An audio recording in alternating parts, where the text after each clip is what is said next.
Thanks again for staying with us on the program TMI Thursday.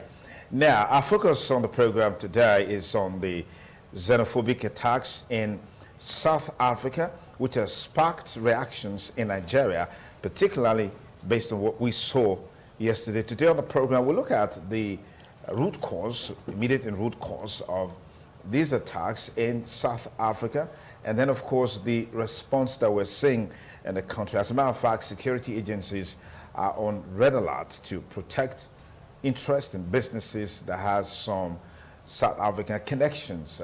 Talking about MTN yesterday, closed all their shops in Nigeria, and several other business interests that had South African connection were closed down as well, just to avoid some sort of reprisal attacks on those business interests. I have with me in the studio Fares Okberi is a political analyst. Fares, many thanks for joining us. Thank you so very much for having me.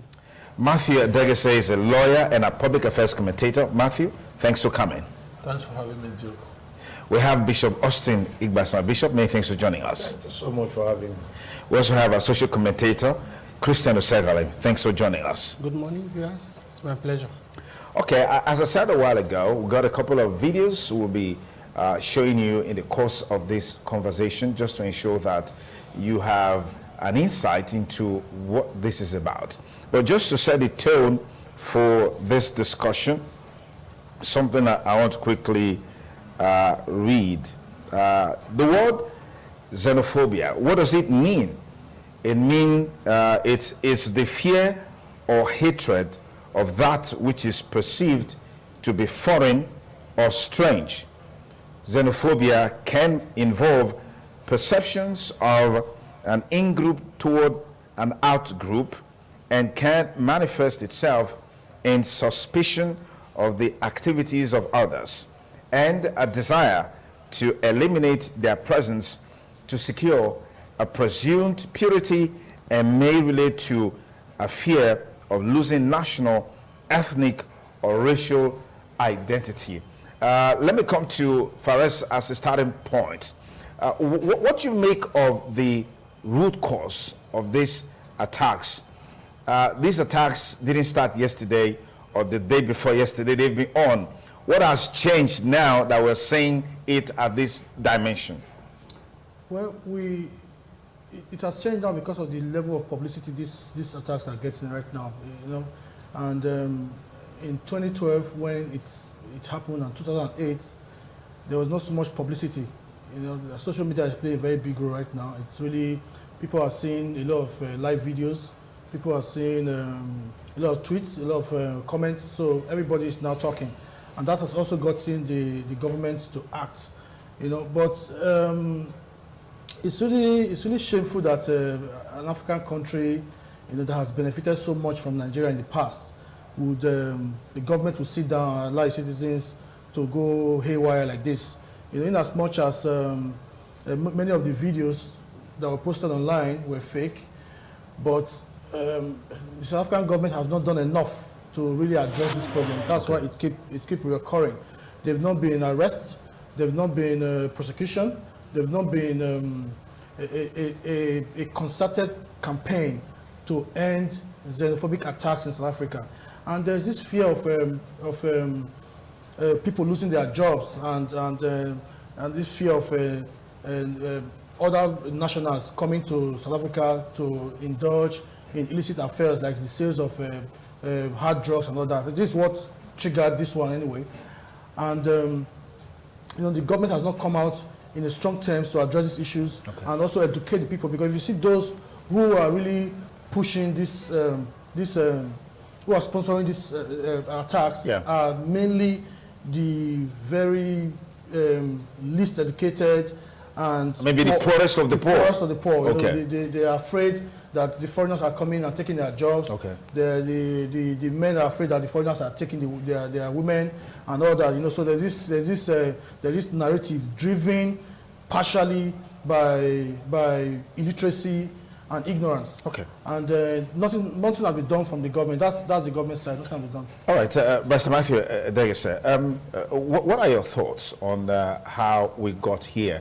I know that South Africa is a country Nigeria did so much for. I remember back in the days in the university, in my 200 level, I had a South African who was a classmate. And at that time, he was actually on scholarship from the Nigerian government. And I read a post recently showcasing some of the things that Nigeria did to enthrone the blacks in South Africa to take charge of that country. But it looks like apartheid has created a new mindset for the South Africans in their disposition to other nationals, and that seems to be what is happening now. Do you agree with that? I totally disagree with that assertion that apartheid experience is responsible for this madness in South Africa. I would rather believe that we are beginning to have a rethink on the necessity for the fight against apartheid. If it is not even a costly mistake to fight apartheid, the way they have presented themselves now before the world, I have given an opinion a few days ago that perhaps those promoters of apartheid saw the animals in these people. Hence they designed a defeating system that could take care of their bestiality, which they are displaying now before the whole world. We are beginning to think of even saying we are sorry to the apartheid regime. We never knew, we never saw what they saw then. We didn't see it. We should have allowed it to stay. Otherwise, these people wouldn't have been let loose to feast on the society the way they are doing now. If it is true that they are angry against apartheid, is behind this their animalistic behavior. They are not fighting the apartheid whatever people. They are not fighting the whites. They are not fighting the whites. No, they are worshiping them. So if those who help them to fight against apartheid are the target of the anger against apartheid, then you can believe what I've told you now, that these people are not real human beings. They are reasoning upside down. Okay, Bishop, let's get your thoughts along those lines too. I think the apartheid itself, you know, there's a saying that when the leaf stays with the soap, it definitely becomes soap. I disagree a bit. I want to also believe that the apartheid itself, the experience they had with the apartheid, is what they are exhibiting now. We that help them to fight apartheid, the trait of apartheid in them is what they are also using against other nationalities. Now, the same way they were segregated, they are also wanting to overpower other nationalities and also segregate themselves and make themselves superior. Because if we're going to say hard drug, steer this one, they have taken our women, take this one, there is a law that governs there's a rule and regulation on how to live in South Africa, that the government cannot allow people to go this wide. And look at it, what we are talking about is that there's no day that a Nigerian is not being murdered in South Africa. And we keep on talking and talking. Even our own federal government has not done enough, because what we are doing now is supposed to have been done long ago. Now, if we you remember in the days of Chief Tom Ikimi, there is nobody, as a Minister of External Affairs, there is no other country that can treat Nigeria anyhow. The man make Oyinbo to sit tight that Nigerians are not fool, and if anything happens to any Nigeria anywhere, the fear of Chief Tom Ikimi then is the beginning of wisdom to even other nations. So I feel that the people are seeing segregation. We brought them out of segregation. They were part of it, and the trait is in them. That is what they are exhibiting now. It's the same thing that the whites did to them that they are doing to others. Okay. As the whites saw that maybe tomorrow they can take over, let us ostracize them and keep them somewhere. They have been part of this, and the same trait runs in them. That is what they are exhibiting. Because if there is a law against drug, there is a law against all vices in South Africa, you don't need the masses to take the law into their hands. And what has the president of South Africa done? Our leaders in Nigeria have not done enough. In the days of Governor Rocha Sokorocha, they were killing his people, and at the end of the day, he did a statue to appreciate Zuma, the president of South Africa, the man that they are slaughtering his own people on a daily basis. Then, how do you want the president of that country to feel? That is, you are appreciating what my people are doing to your people. I feel that even the Southeast governor, who have the largest part of people that are being murdered, have not had a summit, a security summit, or come together and have a community, or gather all the traditional rulers together and made a statement about their citizens in another nation. So I felt that the experience of apartheid is what the South Africa are lavishing on other nationals. Okay. Kristen, you are a social worker. Is this more of a social problem? Because I've seen a couple of videos. You see that deep-rooted poverty in South Africa, as developed as the country is. Is this? Would you say this is part of the problem? Yes, it's comprehensively 100% social problem, and that came up as a result of what I call they are bereaved of idea, and there's what I normally refer to as mumuke of the brain. Their brain is not functioning very well, and that is why they have navigated this level. Like my brother said, 11 years ago that this thing started, there was massive publicity. If you see Google today, you still see the atrocity of that time. About 5 years ago, the same thing. Then the problem basically is that the leadership of South Africa don't understand what they fought for. You know, if you look at it, we are just saying xenophobia, it is embedded in all the political party constitution in South Africa, that the foreigners must be uprooted.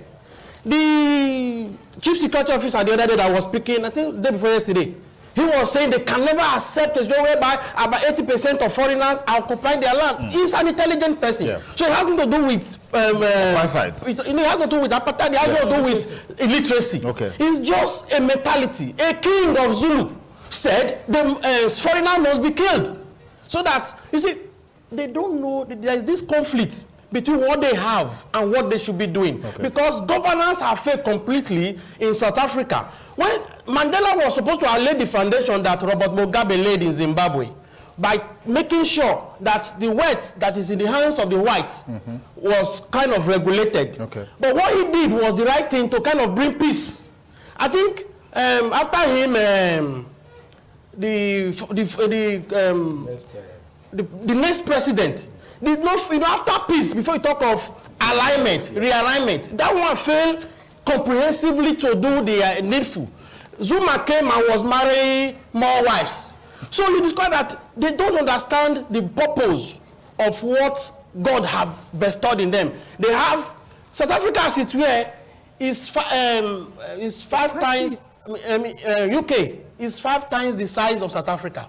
And they are just about 1.22 kilometer landmass, far bigger than Nigeria. The development there is the best in the whole of Africa. So when the apartheid was there, the white was even developing some sections of the country.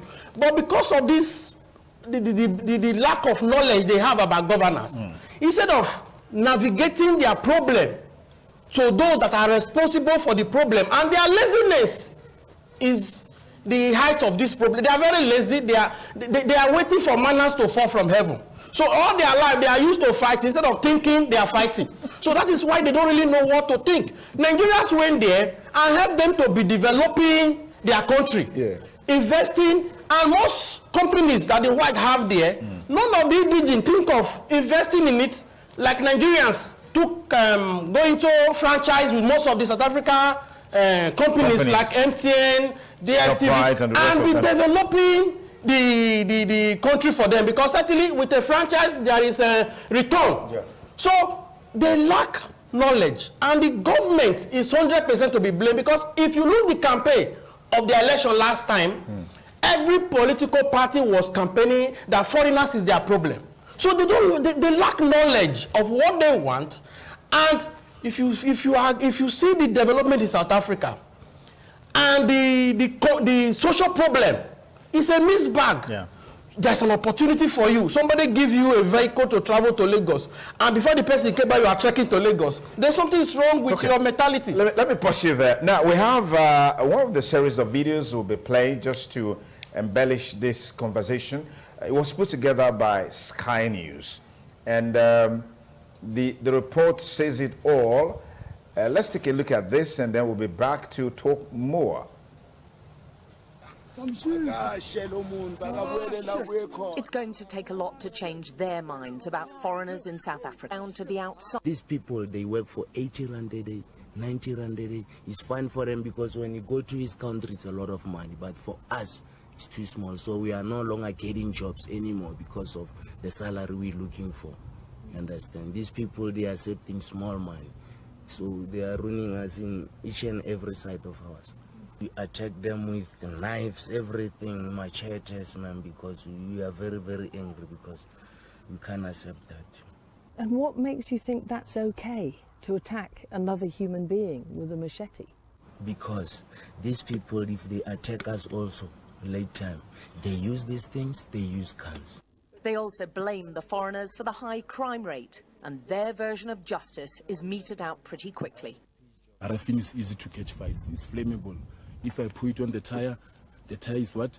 It's catching fire. I put and you'll put this on the person? And while we are beating you, you are very weak again. You can't fight back. Even though even I can take this tire, and took it to like this, you are very weak. Let me say this foreigners must go and come back legally. All around where we're talking, there is appalling deprivation. The men are unashamed at their bitterness towards the foreigners, and many, they say, are inside South Africa illegally, without visas or even passports. What happens if they don't go? If they don't go, they will get a piece of this, and their shops will be looted. But I'm also a foreigner in your country. I'm British, and I'm working in your country. Yes. Does that mean you'd attack me? No, because you are not doing the bad things. The xenophobic violence has turned into a political weapon. One of the leaders of the opposition visited Alexandra Township the night before the army was ordered in. Gunshots were fired ahead of his arrival, and 3 supporters were injured. Why do you think they're doing it? What is to blame for this? Well, our people are in poverty, and they get tempted to believe simplest solution. But if we drive away the foreigners, we will work tomorrow. But the reality is that there are no jobs. Even if these people leave, we'll still be unemployed. The challenge is poverty, and whilst people are living like this, the tension and the xenophobic violence is not going to go away. Alex Crawford, Sky News, Johannesburg.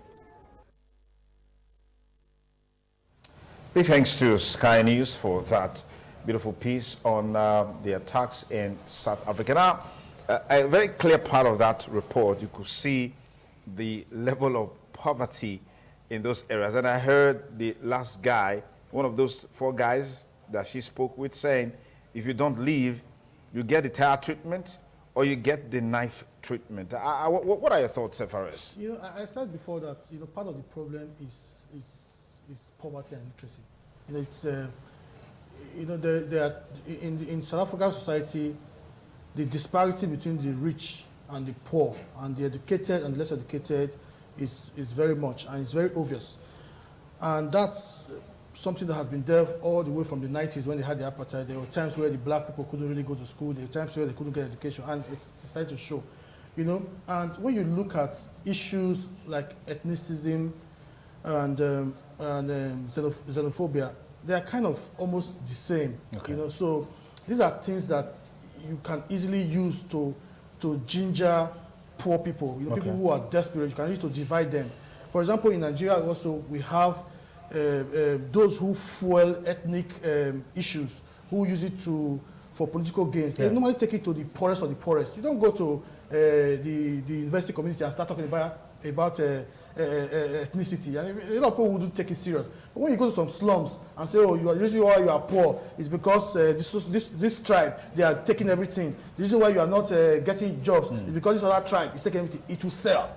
And that is what you have in South Africa. So there are people who are using it, first of all, for political gains, and there are those who are doing for economic reasons. So they do it, then these poor, desperate people now, they take up arms and go to shops, and they attack shops, they attack businesses, and then these people come in and they loot and they take advantage. Or then when there's competition, maybe somebody have a shop in your area and the shop is doing very well, and it's affecting your own shop. Then you're happy that the person's shop is destroyed or looted, so that you can have the competitive advantage. And these are the things. So there are a lot of things happening and surrounding this whole cycle. Okay. And I hope that the government can really do much to stop it. All right, we'll talk about efforts being made to address this problem. If, like some of us have also concluded that not much has been done on the part of government. But let me come to Barrister Matthew Edegese.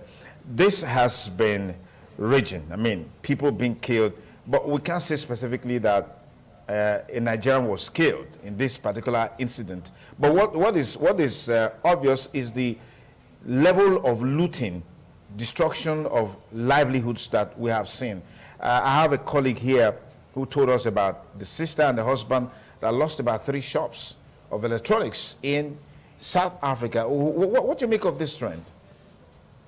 Destruction of life and property is a very serious issue anywhere in human history. If you destroy somebody's means of livelihood, you are killing that person by installments. Nobody survived without means. So attack on property is as good as attack on life. Although attack on life is more grievous. But attack on property is actually having effect and impact on the life of the person who owns the property. It could lead to his death. It could die of trauma. It could run mad. If you lose all your earnings and belongings in life, you could end up as a mental patient. So it is not enough to say no Nigerian was killed in this recent one. But Nigerians have been killed severally before. Absolutely. So those deaths have not been accounted for. So you don't kill and say it has been forgotten. There could be consequence even in 100 years to come. Absolutely. You can be tried. People have been exhumed and tried posthumously. So the question that they killed before, they have not killed now, what was done to those who killed Nigerians before now? And in fact, the information that Nigeria has not been killed in this one is not verified. We don't have clear data of Nigeria that is South Africa. Yeah. So it is only the report you get about that you can quote. But to sit and say no Nigerian died here is a bogus statement to make. Okay. And I tell you, the South Africans, if you remember during the apartheid days, Nigeria committed so much to eradicate apartheid. Your namesake, Sonny Okosun of blessed memory, his greatest hit was fire in Soweto.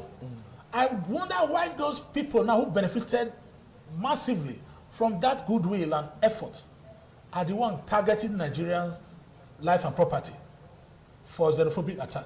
It is the height of ingratitude. Okay. All right. We'll play another video. This one is the comments made by a deputy police chief in South Africa talking about the number of foreigners in South Africa. And in many cases, some of these foreigners don't have valid documents to be there. And so when you have a highly placed government official talking this way, you should expect the kind of reaction that we are seeing today. Let's take a listen. We'll be back with you in a moment. The question arises, and we must investigate also what is the law of South Africa says. How can a city in South Africa be 80% foreign nationals? That is dangerous.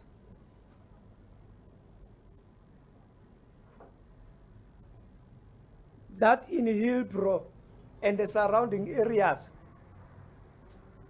South Africans have surrendered their own city to the foreign nationals. The nation should discuss that particular question. You won't find South Africans in other countries dominating a city into 80%. Because if we do not debate that, that necessarily means the whole South Africa could be 80% dominated by foreign nationals. And the future president of South Africa could be a foreign national. We are surrendering our land. And it is not xenophobia. To talk truth, we fought for this land. From a white minority, we cannot surrender it to the foreign nationals. That is a matter of principles.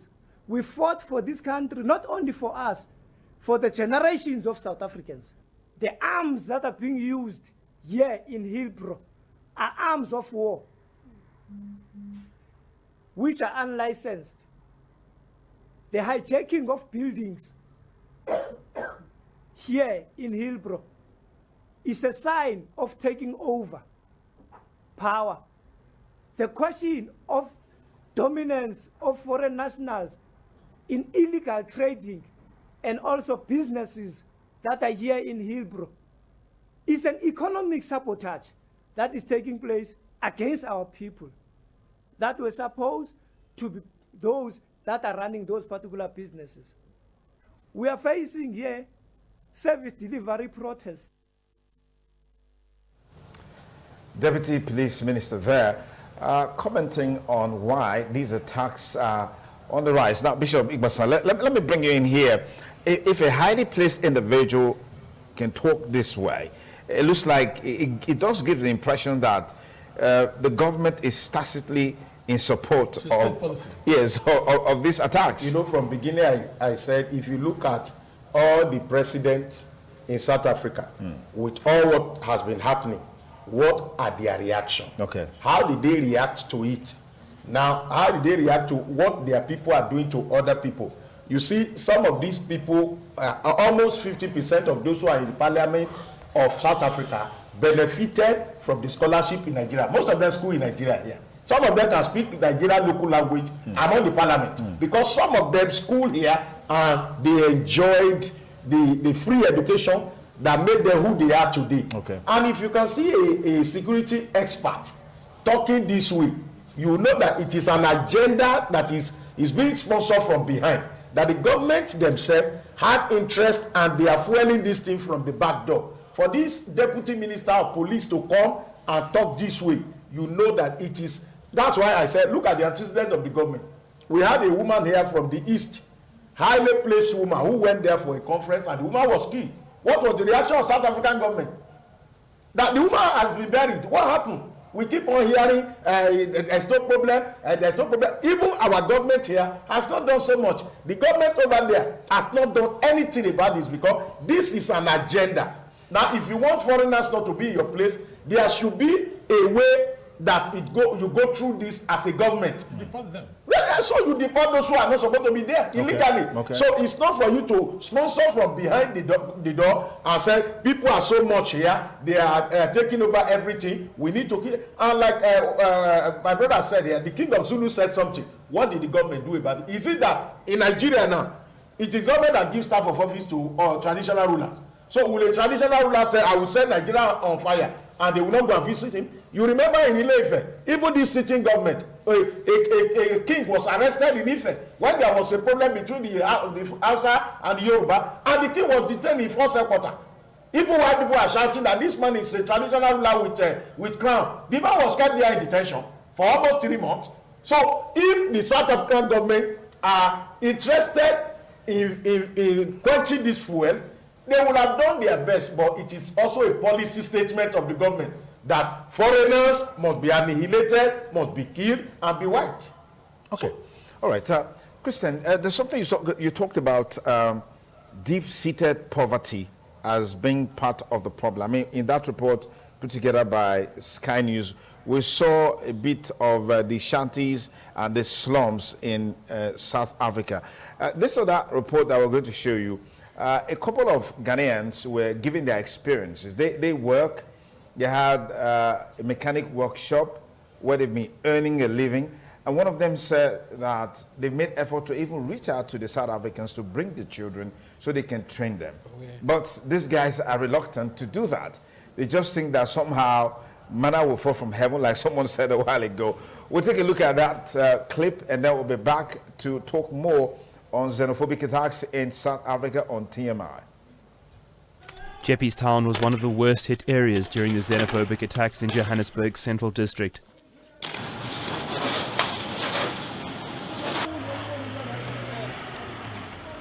These foreign nationals own panel beating and mechanical workshops in Jeppes Town and are no strangers to both conflict and hard work. They have yet to return to their professions, rather spending their time repairing the damage done by the looters and trying to salvage what is left of their trades. They got in here, and then they broke also up there, and then they took stuff out there. They damaged the gates, and then there's one car that they bent inside. But there's a guy, I believe we can pass.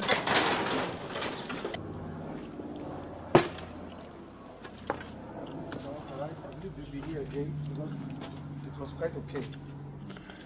They came back, they destroyed the whole thing. We got about 30 cars here, but we towed the cars and packed for storage. You know, we normally buy accident cars and fix, you understand? Some of the cars, when you buy, the wires are broken, so we used to change the wires completely.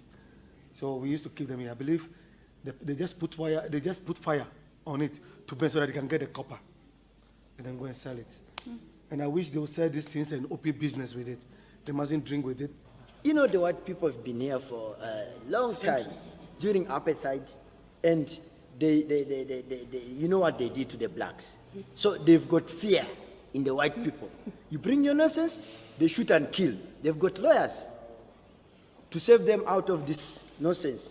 So they know that if they go to the white people, they will be killed there and then. They know that we black people, we're not used to killing. So that's why they take advantage of us. And when we kill, we don't have strong lawyers to defend us and come out. You know what I'm saying? They will say, no, this can't happen here. But because the white is here, they are scared of the white, that's all. When the Nigerians mobilized themselves to face these South Africans, what happened? The police rather shooting the rubber bullet to the Nigerians. They mustn't defend themselves. They mustn't defend themselves. Yeah. That's what happened in Durban. And here as well. And here as well. This is not the house for sleeping. Down here. This was a workshop. They had hijacked our car. So we trying to stone. They stone. We stone. They stone. So when the police came, they just dispersed us. Papa. Then those guys just ran back in the hostel.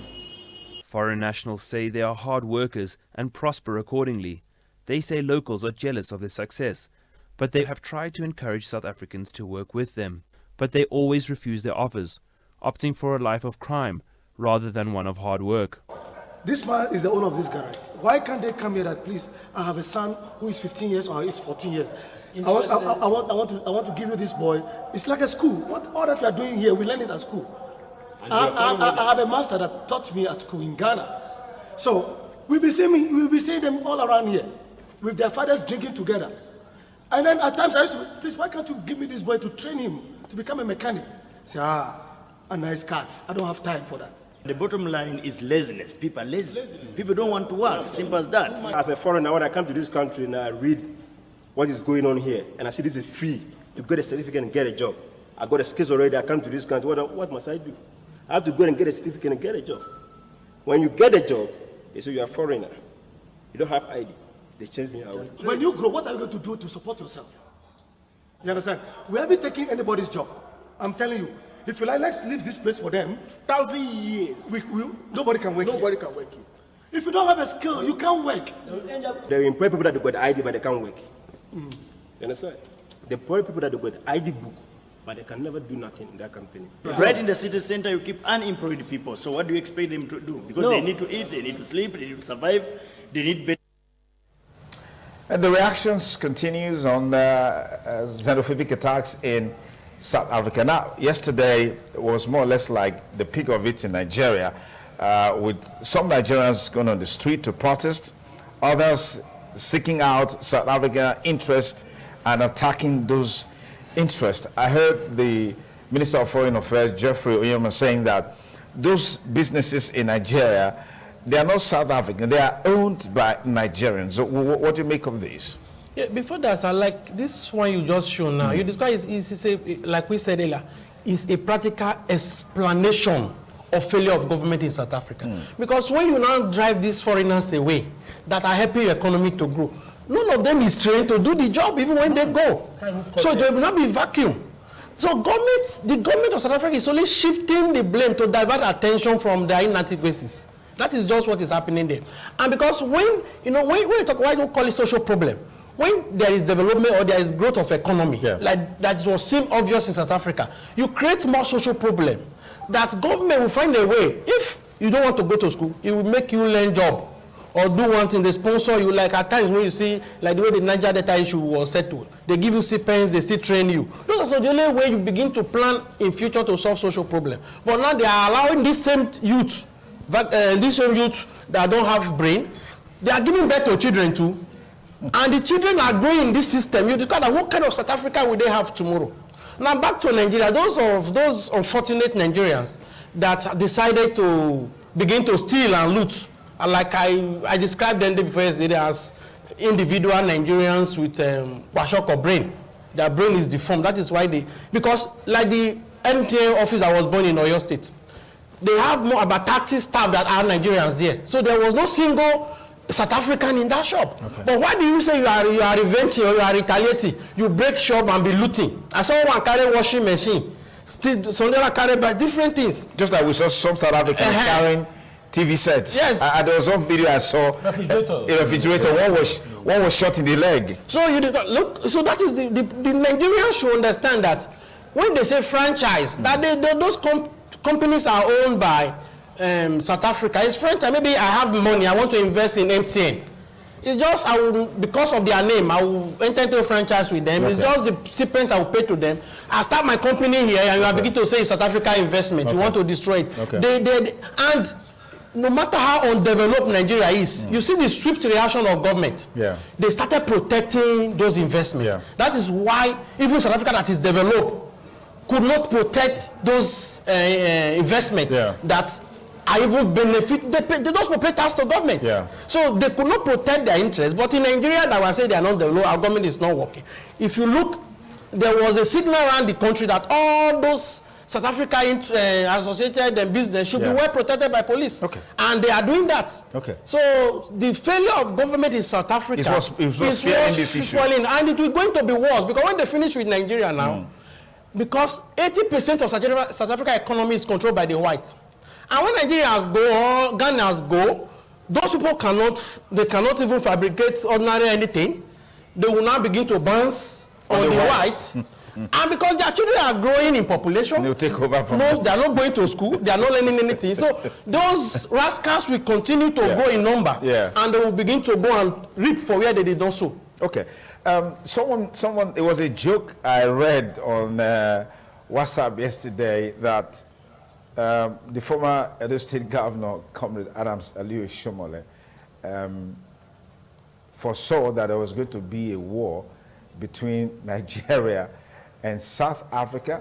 That's the reason why ShopRite Benin didn't see the light of the day.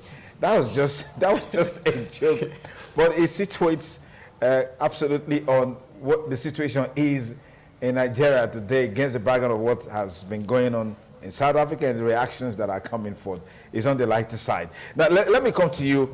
Femi Falana has recommended that South African government should pay compensations to those whose properties have been destroyed.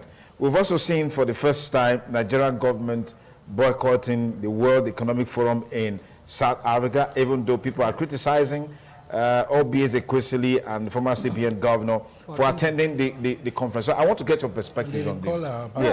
Yes. You know, when this whole thing started, I said what we need is a strong response from the Nigerian government. Okay.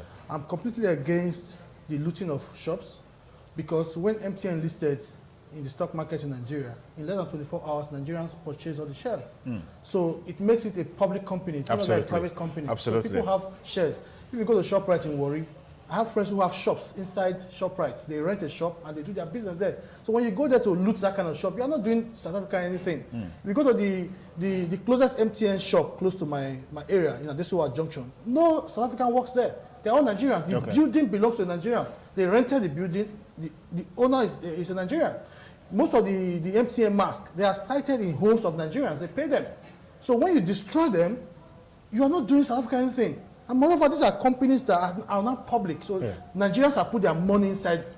So let's not be penny wise and pounds foolish. Okay. Now, going back to the response of the Nigerian government, I've always said that the Nigerian government needs to put a premium on the lives of every Nigerian, not only in the diaspora, but the Nigerians living at home. Because in the last 12 years, we've had more than 30,000 Nigerians killed from Boko Haram, Fulani men, and all that. You know, so there's no. When the outside world see that there's very little premium on the lives of your citizens, they will take you serious. Okay. You know, so this cannot happen to Americans, even Black Americans in South Africa, because there's a very high premium for the lives of every American. You know, so even if an American is in South Africa today as a black American, nobody will touch him, knowing there's an American. Now, secondly, let me quickly say this. Now, there is something we need to understand about xenophobic attacks, you know, and I want to make a quick example of why the data of South Africa is very scary. You know, in Italy, some time ago, in the late 70s and early 80s, they had a generation of older people, 60s, 70s, who were very xenophobic. They were afraid of the future of Italy because they saw there were people who never attended school with black people. They never saw foreigners. Many of them went to all their lives in the early 90s and in the late 80s. Yeah. They never set their eyes on black. Then suddenly in the early 90s, there was proliferation of blacks into the tomato farms and all that. So this fear started instigating this xenophobic mindset within them. But where you have a difference right now with them is that the newer generation are used to mingling with blacks. They go to school with black people, they go to churches with black people, they work with black people, because now there are a whole society, a whole community of black people living in that country. Now, why it is very scary, why it's less scary in Italy is because you had that situation with the older generation who are phasing out. Yeah. So you have a new generation coming up who are not interested in your color. Yeah. Now, why it is very scary in South Africa is that you have a very young generation that is promoting this kind of attitude. So it's going to be there for a very long time. Because you have people who are in their 20s, who are in their 30s, who are in their teens. 40s, they are promoting this mindset. Yeah. Whereas you don't see it from the very old people. If you look at the video you showed us just now, you couldn't see a 70 or 80-year-old man doing that. You know, so we have a very big problem in our hands in South Africa. So this is going to be around for a long time to come. For a long time because it's happening within the young people. And there are people who will promote this agenda for a very long time. All right, Barrister Matthew Dege, so quickly, what are your thoughts in terms of finding a lasting solution to this? Because he's projecting this challenge to be there for some time to come. What do you make of the level of response? I heard Julius Malema saying that is a wrong mindset in the sense that even if you drive away successfully all of the foreign nationals in the country, it will not change the problem. It will not change the problem of poverty and all the other social issues affecting. Yes. Malema is of the younger generation. Contrary to what he had just said, that the younger people are the one driving this agenda. It is not true. Ramaphosa, if you saw the video clip, what he said about this, how he instigated it, it was a kill, whatever, in his campaign. Okay. To chase away the foreigners. You saw the police deputy. So this is more or less like a political agenda. It's a policy driven by the system operators in South Africa. Okay. They are not children. Ramaphosa was one of the apartheid people who fought against apartheid. He benefited. He has a first-hand information and knowledge of those who supported the fight against apartheid, aided and helped them out of that quagmire. So it's not true that the older people are not behind it. That they are not on the street doesn't mean that they are not behind the scenes. Absolutely. In fact, they are even on the front burner, because if you now make a public speech, tell people to go in a particular direction, you cannot be exonerated from. In fact, you are the forerunner of this whole nonsense. So by every indication, indicators, the South African leaders are behind this madness in South Africa. They want to score cheap political points by trying to shift their responsibility away from themselves, having failed to deliver. Yes.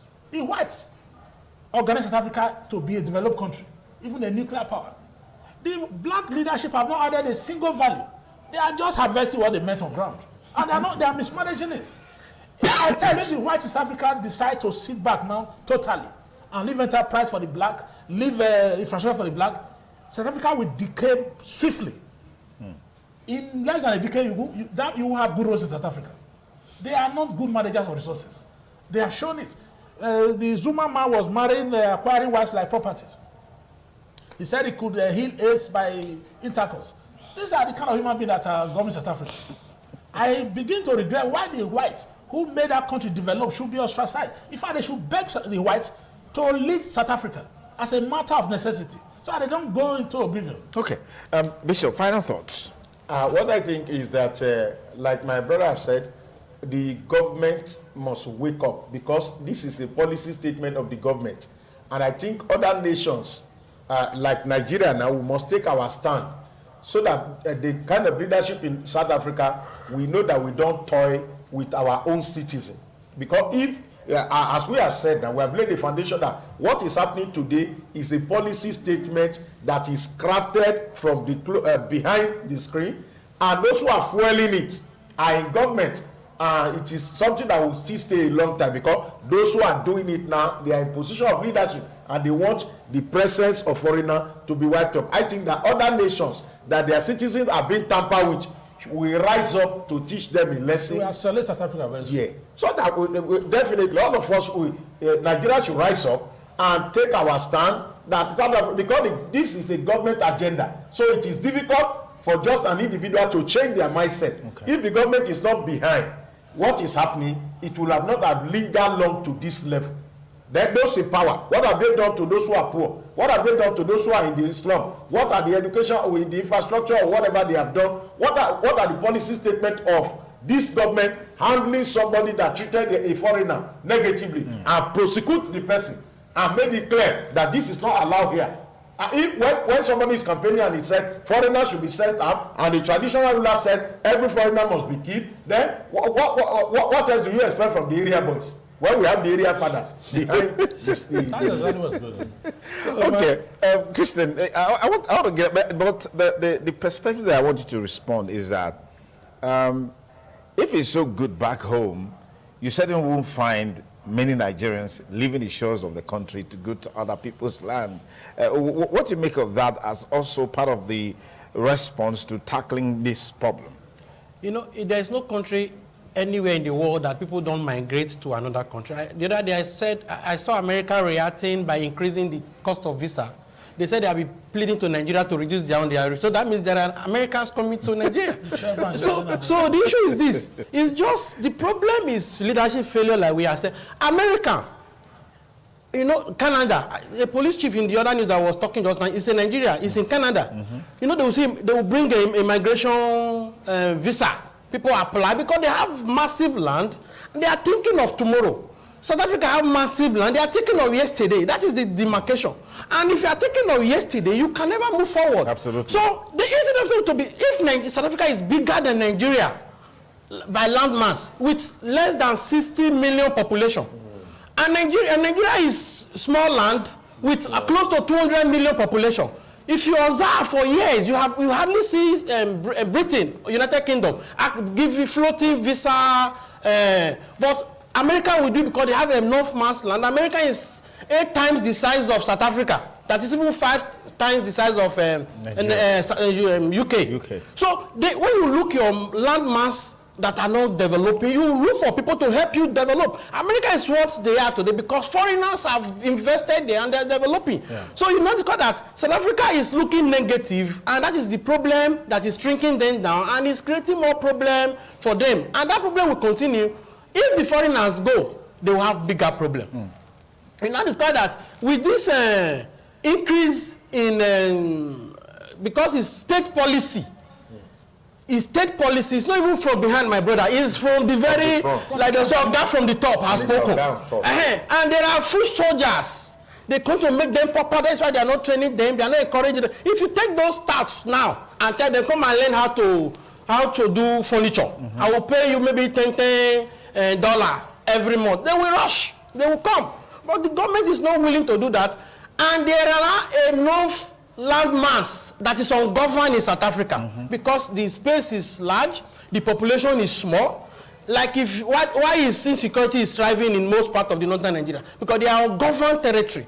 That before you, if you are in Adamawa and there's a place you see hordes of people, before you get another group of people again, you drive about 4 hours.